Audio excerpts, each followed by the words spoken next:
Merci de l'appel. Alors raconte-nous toi ton expérience là par rapport aux jeux vidéo. Alors mon expérience, c'est sur le long terme. J'ai commencé les jeux vidéo vers 11-12 ans. Ouais.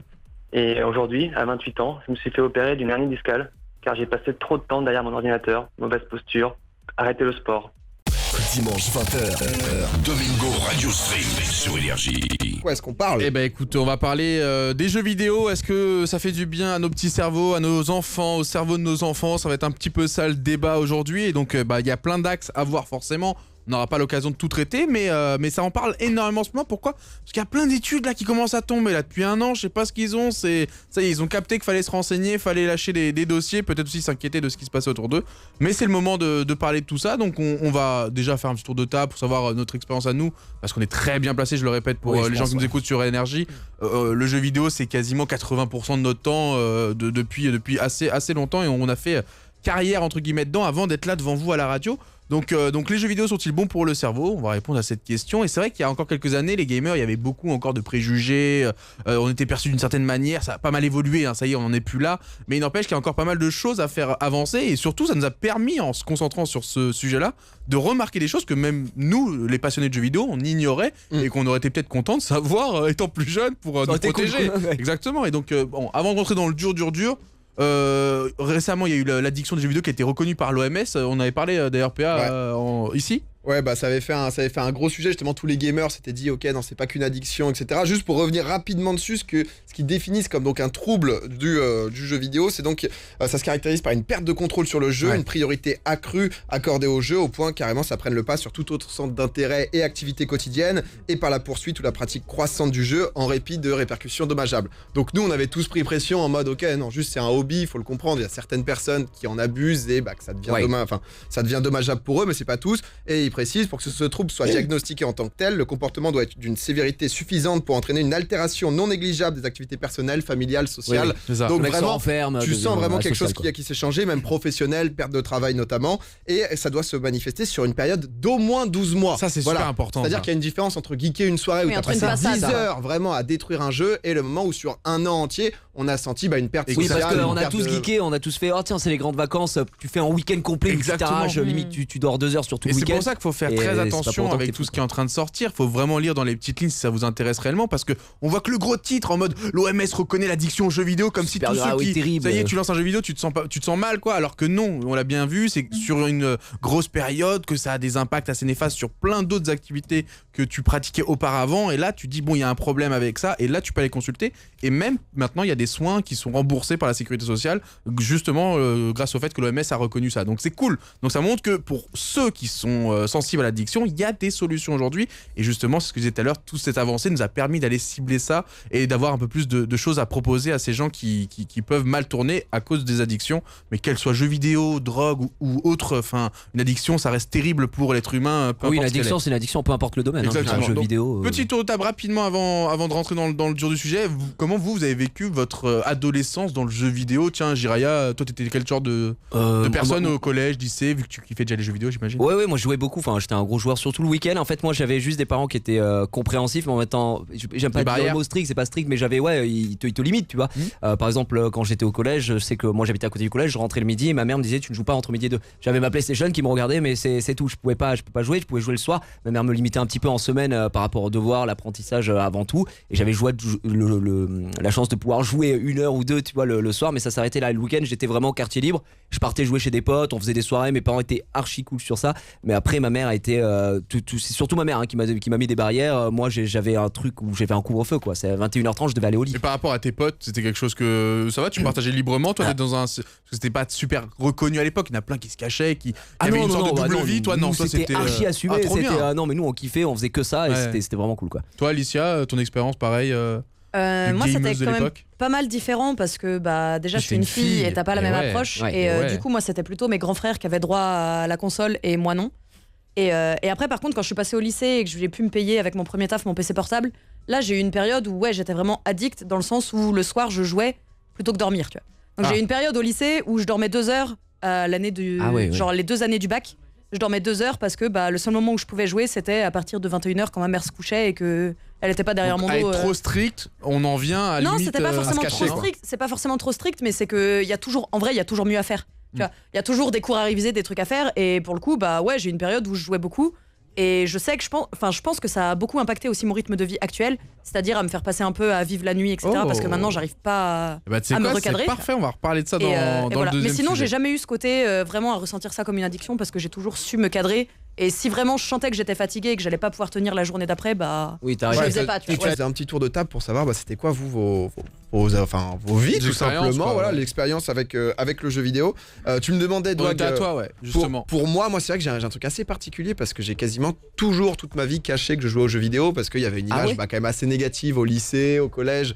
C'était compliqué, c'est-à-dire quand mes potes me proposaient d'aller en soirée, de dire non, je suis désolé les gars, je vais pas pouvoir, je dois train avec une team pour une LAN de Call of Duty quoi. Moi je comprends totalement. J'avais 2 ans d'avance gros, je t'assure que je voulais pas faire ça quoi, tu vois, je voulais essayer de rester et c'était le moment aussi où typiquement je me souviens, ça me restera marqué à vie, mais typiquement les reportages sur la Gamer Assembly qui est donc une grosse LAN si vous connaissez pas, sur France 3 avec un ton et la voix off en mode ils dorment par terre la nuit, ils pèsent 120 kilos, genre ça fait vraiment ils se nourrissent uniquement de bonbons Haribo. C'est que de câbles USB.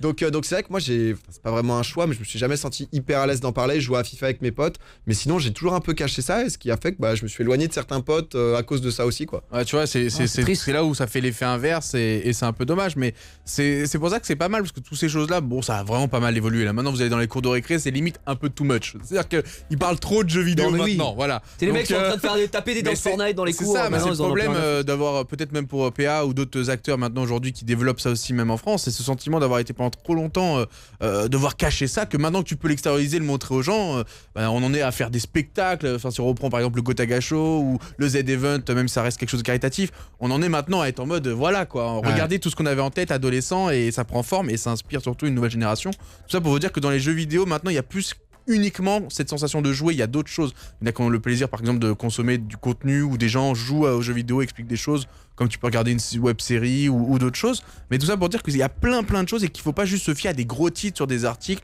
et plutôt les lire en profondeur comme l'article de l'OMS que quand tu le lis en profondeur, on le soutient tous à 100% venant de ce domaine-là. Ce qu'ils disent dans les faits est réel. Alicia l'expliquait aussi tout à l'heure. Si sur une trop longue période, ça te fait, entre guillemets, changer ton rythme de vie, être un peu moins sociable parce que forcément t'es décalé par rapport aux autres, moins dans les études parce que t'as plus envie de t'amuser parfois que d'aller gratter du papier, forcément sur un an, sur pas mal de temps, là après, moi je pense que c'est une question d'éducation, tu vois, de comment t'as appréhendé le jeu vidéo, à quel âge t'as commencé, parce que c'est vrai que le mec qui commence à on va dire à se buter au jeu vidéo et qui va rentrer dans une pathologie s'il a 30 piges, c'est un peu compliqué, c'est mec, c'est pas que c'est trop tard, mais ça, je pense que c'est plus difficile à prendre de faire des démarches, alors que à 16 ans tu veux rentrer là-dedans, t'as tes parents qui vont être derrière et qui vont en tout cas soit te soutenir, soit te mettre des barrières, etc. Donc il y a quand même des points différents, je pense. Ouais, moi je suis très d'accord sur l'éducation justement. Alicia, tu nous disais toi que ça a été un peu strict. Moi c'est vrai que ça a été aussi un peu strict. Après c'est compliqué parce que là on était dans l'entre-génération, je pense. C'est-à-dire que plus on va grandir, plus ça sera normal de jouer, mais juste surtout qu'à cette époque t'en faisais rien du jeu vidéo. C'était vraiment tu perdais ton temps. Et c'était une passion qui pouvait t'amener à rien. Là où si tu jouais au foot quand t'étais gamin, t'aurais peut-être pu percer ou te faire reconnaître. Alors que le jeu vidéo à l'époque, c'est juste t'es dans ton salon et tu perds tes heures quoi. C'est ça. Après là on est limite un peu trop dans ce côté de tous les petits qui jouent à Fortnite ont l'impression qu'ils vont devenir Gotaga, ils mettent peut-être un peu trop de temps. Oui, en fait maintenant c'est l'exact. Je pense qu'il faut trouver en fait le juste milieu entre mettre un certain cadre sans priver et en même temps justement mettre ce cadre pour que ton enfant continue à travailler. Milieu, il doit arriver très tôt dans l'âge d'un enfant, limite dès la primaire, et on a quelqu'un qui s'était pas mal renseigné sur le sujet et regardez ce qu'il a dit, c'est super intéressant. C'est une catastrophe pour moi l'éducation nationale qu'on n'enseigne pas les jeux vidéo, les différents types de jeux vidéo, qu'est-ce que c'est qu'une cour d'apprentissage d'un vidéo, qu'est-ce que c'est qu'un gameplay, qu'est-ce que c'est qu'une mécanique de jeu. C'est des choses qui sont fondamentales. Donc voilà, c'est qui? Ça te va me dire un truc? Oui. Alors je vais vous retrouver la source de suite, mais parlons du fond. On voit bien que beaucoup de gens s'interrogent et peut-être que lui c'est pas forcément un gamer des premiers temps, mais qui s'est renseigné sur le domaine parce que ça a pris tellement d'ampleur de toute façon au niveau mondial que tout le monde a mis le nez dedans. Maintenant tout le monde est au courant que ça peut prendre trop de place dans une vie et que maintenant aussi on peut en faire carrière dans certaines branches. Mais c'est super intéressant de dire que au moins rien que la prévention arrivait dès la primaire en expliquant qu'un jeu vidéo c'est ça, il y a ce genre de risque, il y a ce genre de bienfaits aussi, parce qu'on va en parler, mais il y a des bienfaits qui ont été maintenant prouvés par des groupes qui ont testé des gens qui jouent à des jeux vidéo. Il y a plein de bienfaits justement. Et qui démontraient que par exemple contre la maladie d'Alzheimer c'était plutôt positif parce que ton cerveau est constamment en train de solliciter, toujours avoir les actions, etc. Après tu vois, il y a pas. Alors certes c'est des échelles différentes, mais je veux dire. Il n'y a pas un mec qui va venir à l'école t'expliquer des bienfaits de la peinture. Il n'y a pas un mec qui va venir à l'école t'expliquer les bienfaits de la musique. Donc ouais, pourquoi parce qu'il y a un moment, il faut que les gens tu verras pas un article qui va te dire oh là là, les mecs sont addicts à la peinture. Bien sûr, mais ce que je veux dire, c'est qu'à un moment, il faut aussi responsabiliser les parents dans ce truc-là. Je suis d'accord. Parce que là, tout mettre sur le dos des enseignants, il y a un moment. Non, Alicia, sur ça, je suis d'accord. Mais l'autre problème aussi, c'est que genre les jeux vidéo, ça a été diabolisé, alors que l'art, c'est un truc culturel. Et attendez, autre chose. Attends, on a tous eu des cours d'art plastique, on a toujours tous eu des cours de musique. On demande pas d'avoir un cours sur le jeu vidéo, juste d'avoir une intervention peut-être durant la primaire qui juste sensibilise aux gens en mode attention, peut-être vous allez sombrer dans ça un peu plus tard parce que il y a beaucoup de jeunes qui tombent là-dedans et du coup attention à ci ou alors pensez à ça et ça fera pas de mal, mais je comprends totalement que ça doit pas prendre une place aussi importante. Au passage, pour ceux qui se demandaient, c'était Alain Damasio qui est écrivain, je crois qu'il avait la voix de Gad Elmaleh. C'est pas Gad. Voilà, c'était pour préciser quoi. Mais c'est vrai, non, je suis d'accord. Après c'est pas encore reconnu vraiment en tant que tel quand tu fais de l'art plastique, de la musique, c'est aussi, alors on te le vend sur le papier, je pense que c'était ça au début, l'éveil l'éveil artistique, tu vois. Au final, la réalité, c'est que t'es en cours de musique, tu fais 3 notes de flûte et c'est pas du tout ça, quoi. Je pense que ça peut quand même te dévoiler des passions, tu vois. Exactement. Ça, je suis d'accord. Là où l'approche qu'il y a par rapport aux jeux vidéo, j'ai l'impression que c'est plus préventif. C'est plus ça que. Voilà, et du coup, pour moi, le préventif, je suis désolé, c'est aux parents de le faire en fait. C'est pas l'éducation nationale non plus. Attendez, pour répondre à cette question, le problème, c'est que je pense qu'il y a eu un petit aussi problème de génération, qui a eu un peu. Ça arrivait très brutalement. Le jeu vidéo, ça s'est installé certes au fur et à mesure des années, mais il y a pas mal de gens qui sont restés un peu à part de ça. Et donc, tu peux pas en vouloir aux parents qui étaient pas, entre guillemets, tombés là-dedans et que leurs enfants, eux, se passionnent de ça, d'être autant décalés. Alors que si c'est le foot, les parents ont été sensibilisés à leur jeunesse. Donc, j'ai envie de dire, c'est pas trop de leur faute, même si, bien sûr, ils devraient. Il y a les pas de blâme. Là, je porte pas de blâme sur à qui c'est la faute, etc. Je dis juste que faut peut-être pas non plus tout mettre sur le dos de l'éducation nationale. Non, mais ça, tu vois que là actuellement ils sont en train de parler d'apprendre le consentement à l'école. T'es en mode il y a un pas avant les jeux vidéo quoi. Pour parler de ça, on avait eu aussi à Pierre qui avait créé justement Born to Code ou 42. Born. Il a créé un truc en tout cas. Merci. Non, mais en fait, il a créé un truc qui mettait justement en rapport Minecraft et l'éducation pour essayer. C'est let's play mécanique, plein de trucs comme ça. Par rapport au code, par rapport à tout ça, pour leur apprendre certains processus qu'il y a dans les jeux vidéo et leur apprendre certaines valeurs. Kids Code. Merci beaucoup. Il répond directement à la question qu'on se posait et que cet écrivain a mis en avant. Et je trouve ça super intéressant d'avoir des gens un peu plus installés dans l'espace public français. Qui est avec nous. Salut Jess. Salut Domingo, salut toute l'équipe. Salut Jess. Salut. Comment tu vas? Tu nous appelles d'où Jess? Ça va nickel. Moi je vous appelle de Valenciennes. En fait je suis maman de 3 petits garçons et je voulais vous faire part un peu de ce que je ressentais face aux jeux vidéo. Ouais. Donc en sachant que moi je les laisse jouer. Attends, je te coupe juste avant. Ils ont quel âge tes enfants? Alors ils ont 9, 7 ans et 5 ans. Ok, ils sont assez jeunes. Primaire quoi. Donc voilà, il y a quand même 5 ans c'est un petit bout. Ouais. Donc je suis pour les laisser jouer tout en étant quand même derrière eux, en les limitant aussi sur le temps. Et vraiment en discutant avec eux et faisant attention vraiment au type de jeu qu'ils veulent utiliser, dans le sens où il faut que ce soit adapté quand même à leur âge et il faut pas que ce soit trop violent non plus quoi. Ouais. Ça, tu te réfères beaucoup aux PEGI qui sont directement indiqués sur les disques parce que c'est quelque chose d'obligatoire. Voilà. Ou est-ce que tu vas t'en renseigner un peu dans le fond? Par exemple, si ton fils il te dit je veux jouer à un jeu et qu'il est déconseillé au moins de 16 ans mais qu'il a 9 ans et que tu vois dans les faits que c'est pas si dangereux que ça, est-ce que tu te réfères quand même au PEGI en mode non? Ou est-ce que tu te dis j'ai vu un peu et ça passe? Ton jugement aussi. Ouais, voilà. Ça, comment toi tu te positionnes par rapport à ça? Alors, en fait, c'est vrai que je regarde le PEGI, mais je dirais qu'il y a quand même des jeux où parfois c'est écrit, admettons, 7 ans, et je pense que même pour un petit enfant de 5 ans, ça pourrait passer largement. Ah oui, bien sûr. Des jeux Lego, admettons, je pense que c'est largement accessible à un enfant de 5 ans. Et en plus, ça les aide quand même à évoluer un peu leur recherche par rapport à certaines choses. De fou. Ouais, surtout les jeux Lego, ils sont très bien faits pour le coup. Après, il faut savoir que le Peggy, c'est pas que la violence ni rien, c'est aussi des fois, enfin en tout cas, c'est la difficulté du jeu. C'est peut-être pour ça qu'on va mettre un Peggy 7. Et un enfant de 5 ans peut très bien regarder et même jouer, mais il comprendra peut-être pas tous les tenants et les aboutissants s'il y a des énigmes. En tout cas, le super comportement, c'est quelque chose qui était très conseillé, de vraiment surveiller ce que tu mettais entre les mains de tes enfants. Et donc déjà, t'as le bon rapport avec tes enfants sur ça. Question, Jess, parce que c'est vrai que t'as l'air hyper éveillé par rapport à ça, par rapport à jeux vidéo. Tu joues toi-même ou pas? Mais ça m'arrive. J'ai même envie de dire que des fois, je se retrouve coincée et maman, est-ce que tu peux m'aider? Est-ce que tu peux me dire c'est trop mignon. Jamais la manette. Voilà, c'est ça. C'est trop mignon. Alors là, juste pose la bombe en fait, c'est ici. Mais c'est ce qu'on disait aussi sur la génération des mamans, des papas qui commencent à être joueurs. Bah Gigi, typiquement, t'as eu une fille, ça sera ça quand elle va grandir. On va aller top 2 sur Fortnite. 16 mois, c'est machine. C'est indiscret de lui demander son âge. T'as quel âge toi, Jess? Ouais. Alors moi j'ai 32 ans. Ouais, voilà aussi. Donc ça montre que la connexion maintenant est un peu plus simple et c'est vachement bien que tu les accompagnes dedans. Comme ça, bon, il y a beaucoup moins de chances qu'ils dérivent ou qu'ils sombrent sans que tu t'en rendes compte. Parce que là, tu le verras forcément très rapidement et tu auras grave le temps de réagir avant que ça s'installe durablement. Et bon, au pire, t'en as 3. Au pire, si tu rates le premier. C'est un sujet sensible, on se marre un peu. Non, mais en tout cas, super intervention. C'est vachement. Merci beaucoup, Jess, en tout cas, de nous avoir appelé pour nous partager. Mais de rien. Merci, des gros bisous. Mais voilà, mais c'est vrai que c'est l'ouverture. Parfois, c'est plus difficile aussi quand les parents comprennent pas du tout. Je sais pas vous, moi, mes parents n'étaient pas du tout gamers. Ils étaient en mode c'est quoi ces merdes quoi. Ah donc, non, même moi, si c'était pas. Enfin, mon père jouait, il avait eu à l'époque l'Atari 2600. Donc voilà, il aimait bien le jeu vidéo, mais c'est vite fait, tu vois, en mode je tape une game, machin. Après, moi, je me suis vraiment mis dedans en voulant aller pousser le truc plus loin et mes parents, j'en ai jamais été contre quoi.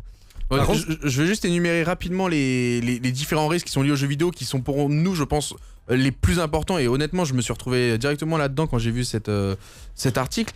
Le risque addictif, on fait que parler de ça, c'est le truc le plus gros. Alors attention, on le rappelle, ça touche pas tout le monde, faut regarder un peu plus précisément en quoi ça consiste. Il y a plusieurs manières de le repérer. On en parlait pas mal durant le premier talk, donc je vais pas m'attarder là-dessus. Le risque des modes online, ça veut dire les modes en ligne où tu peux jouer avec des gens qui sont voilà, tout simplement chez eux. Donc ça, c'est surtout attention au danger, parce que c'est vrai qu'on oublie de sensibiliser les gens là-dessus. Voilà, tu ne sais jamais qui est derrière l'appareil. Certes, tu auras partagé une bonne partie avec lui, tu seras amusé, mais c'est pas pour autre que ça doit devenir ton copain et que vous devez vous voir dans un petit parc le lendemain. T'es protégé, je veux dire, les données, ça va très très vite. Et ça, on oublie toujours, tu vois, on parle toujours de l'addiction, de la violence, mais on oublie ces choses-là qui sont très importantes à expliquer à nos enfants.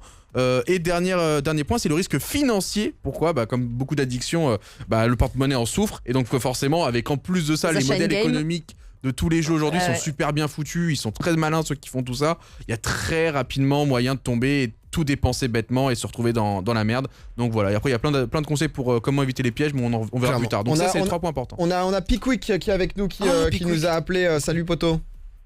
Salut à toute l'équipe. Salut. Merci de l'appel. Alors raconte-nous toi ton expérience là par rapport aux jeux vidéo. Alors mon expérience, c'est sur le long terme. J'ai commencé les jeux vidéo vers 11-12 ans. Ouais.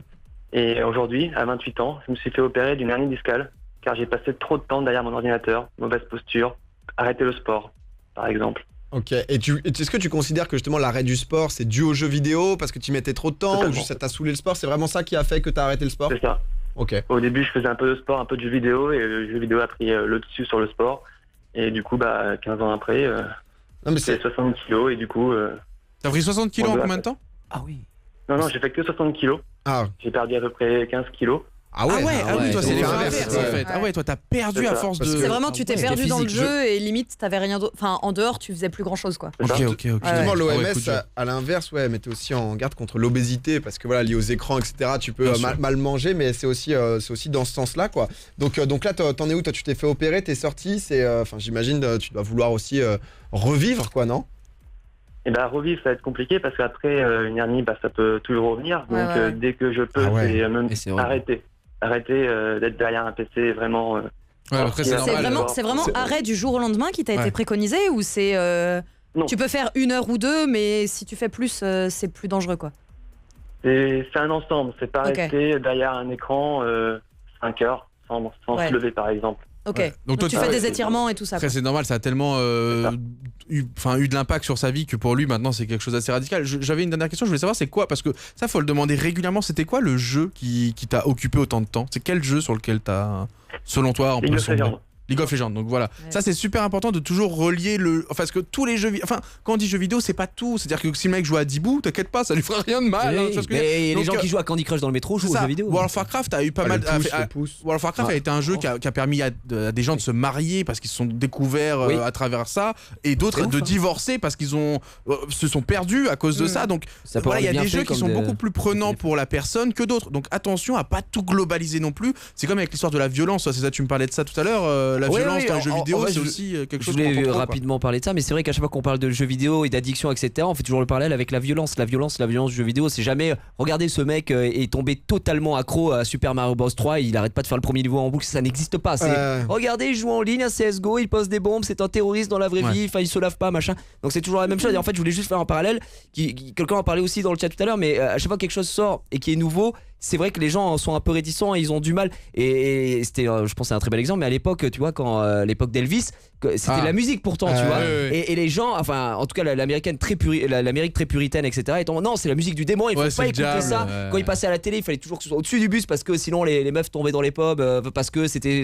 Le boss. Alors c'est vrai, Elvis, c'était vraiment le tringleur des States, on l'appelait. Non, mais c'était une panne. Mais justement, un truc un peu plus positif. Récemment, j'ai vu passer un article sur un couple de quinquas, je crois, qui en gros tous les c'est des Anglais à chaque fois ils s'affrontaient sur Mario Kart exactement pour savoir qui allait faire le thé, et ça fait peut-être 20 ans qu'ils faisaient ça tous les jours pour aller savoir qui allait faire le thé. J'ai trouvé ça génial aussi, les histoires positives que ça crée. Voilà, à ce moment-là, et plein d'autres choses. C'est vrai que par exemple ça peut maintenant, c'est devenu du spectacle. C'est-à-dire qu'on en fait des compétitions, on en fait des vraiment des gros événements. Donc maintenant, il y a même des choses qu'on peut partager en famille, se déplacer en fait. Pas forcément vivre le fameux jeu vidéo dans son canapé, dans sa chambre, sur sa console.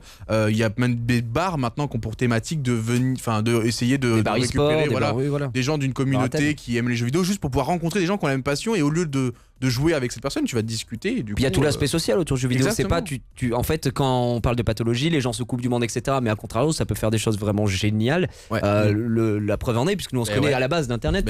Et après tu passes pas, tu rencontres les gens, etc. Et ça permet de belles choses. Mais je pense que dans l'ensemble, c'est beaucoup une question de mesure, une question que ça soit dans l'éducation ou un peu à tous les niveaux. C'est-à-dire même sur nous-mêmes. C'est vrai que on a passé beaucoup de temps dessus, et parfois tu tombes un peu trop dedans et tu mets trop de temps dedans par rapport aux autres activités. Et c'est là que ça peut devenir dangereux, que ça soit pour le sport comme Pickwick était en train de nous dire, mais aussi la vie sociale. C'est important de garder des liens, parce que forcément il y a de plus en plus de liens qui peuvent se créer dans le jeu notamment, mais voilà, les transformer aussi en réalité, c'est nous c'est un peu ce qu'on a essayé de faire. C'est-à-dire qu'à la base on était beaucoup dans le jeu, mais on a essayé de trouver une raison aussi à notre expérience, en essayant de faire carrière dans la compétition, en se disant ça c'est réel. En fait, le fait que je joue aux jeux vidéo est quelque chose de virtuel, mais le fait que je sois un compétiteur, un joueur reconnu dans ma discipline, ça c'est réel, ça c'est concret. Ça impacte ta vraie vie. Ça apporte du concret en fait. Donc ça nous reliait entre guillemets à la vraie vie, et donc c'est tout l'équilibre de il faut pas sombrer dans le virtuel et y rester coincé. Après, je trouve que ça dépend aussi beaucoup du jeu. C'est-à-dire que si tu as tendance à jouer à plusieurs jeux, tu auras tendance à développer plusieurs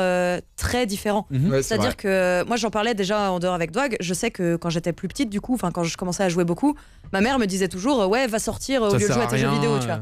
Et j'étais là, pourquoi ? Parce qu'en fait mes potes, je joue avec dans le jeu vidéo, donc qu'on joue là, avec nos personnages virtuels, ou qu'on joue dehors à taper dans une balle ou se parler, on se parle de la même façon en fait. C'est juste que on a une plateforme différente. Tout comme je joue à des jeux de survie ou des choses comme ça qui du coup me font développer de la persévérance, parce que quand tu meurs une fois, tu essaies d'apprendre de tes erreurs, tu relances ton jeu et cette fois-ci tu réussis, etc.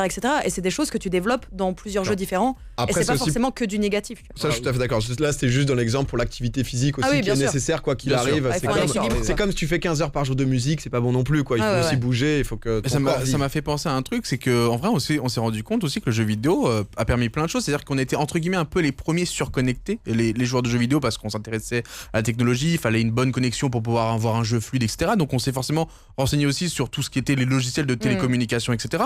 Et maintenant en fait, pourquoi c'est devenu aussi plus commun, et pourquoi maintenant les gens comprennent le fait que tu parles à distance. Moi par exemple, ma mère des fois elle comprenait pas pourquoi je parlais tout seul dans ma chambre, c'est tout bête, mais il fallait que je lui explique qu'en fait il y a des gens, je joue avec des gens, on élabore des stratégies et tout. Bon bref, ça c'est le détail. Mais du coup, je me faisais embrouiller quand je hurlais, quand je parlais sur un jeu et tout. Bon, après, ça, c'est parce que tu avais des comportements un peu violents. Ça veut dire que maintenant, vu que même dans les grandes sociétés, des conférences à distance, en vidéoconférence, c'est devenu tellement banal que ça y est, ils comprennent en fait pourquoi tu parles tout seul, même si tu joues aux jeux vidéo, il comprend. Il est en mode ok, il fait une vidéoconférence avec d'autres gens, bon, il joue au jeu. Donc tout ça a fait que maintenant, pas mal de gens ont évolué, ça va beaucoup mieux. Mais du coup, qui montre une évolution, montre aussi du coup des travers qu'on a un peu mieux repérés. Et maintenant, ça serait pour moi de la non-assistance à personne en danger de rester aveugle à ça et de rien mettre en place. L'OMS a pas mal réagi et il faudrait aller encore plus dans ce sens-là. C'est ça, voilà. Il y a aussi des gens qui peuvent en souffrir justement. C'est comme tous les plaisirs de la vie, quand tu consommes trop, forcément, c'est pas bon à long terme. Mais c'était hyper intéressant en tout cas ce débat. N'hésitez pas, voilà, ça fait plaisir. J'ai vu sur le chat, tout le monde a répondu. Tout le monde a partagé, enfin pas partagé, mais donné son avis, son point de vue sur YouTube aussi. On vous attend, c'est hyper intéressant. À chaque fois qu'on a un débat, il y a énormément de commentaires. On essaye d'y répondre au maximum. Mais voilà, on a fait au mieux. Est-ce que tu as un petit mot de fin pour le sujet tu m'avais demandé au tout début, moi mon expérience aux jeux vidéo, c'est vrai que je l'ai pas donné, donc je peux finir là-dessus. Moi c'est vrai que je viens d'un quartier un petit peu populaire, parents divorcés, voilà, c'est pas évident.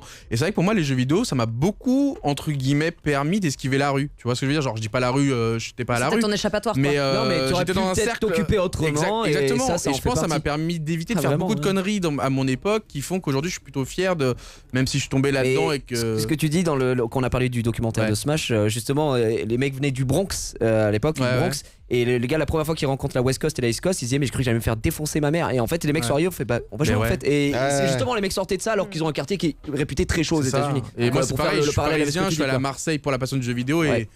Il y avait même plus de Parisiens de Marseillais, on était juste des passionnés de jeux vidéo et ça a dépassé un peu tout ça. Donc moi j'ai une expérience particulière aussi avec ce domaine-là et c'est peut-être pour ça que j'y suis autant attaché, mais comme quoi ça dépend aussi des gens, ça dépend vraiment, chaque personnalité par rapport à cette addiction, par rapport à ce problème-là aura une référence différente et à vice versa, c'est-à-dire que des gens peuvent très bien vivre avec une belle utilisation du jeu vidéo tout au long de leur vie, sans avoir ressenti le moins de problème. Mais de plus en plus, je pense que ça va être de plus en plus connu, voilà, comme les points positifs, comme les travers qui peuvent exister justement, et il faut, si vous avez des potes ou quoi, je pense qu'on a tous eu des potes qui sont un peu trop dedans, qui au moment où ton pote sèche tous les jours, en mode frérot, ça va pas t'apporter du bien quoi. Mais voilà pour ce débat, merci à vous. Domingo, Alicia, Douag, donc tous les dimanches 20h minuit sur Énergie.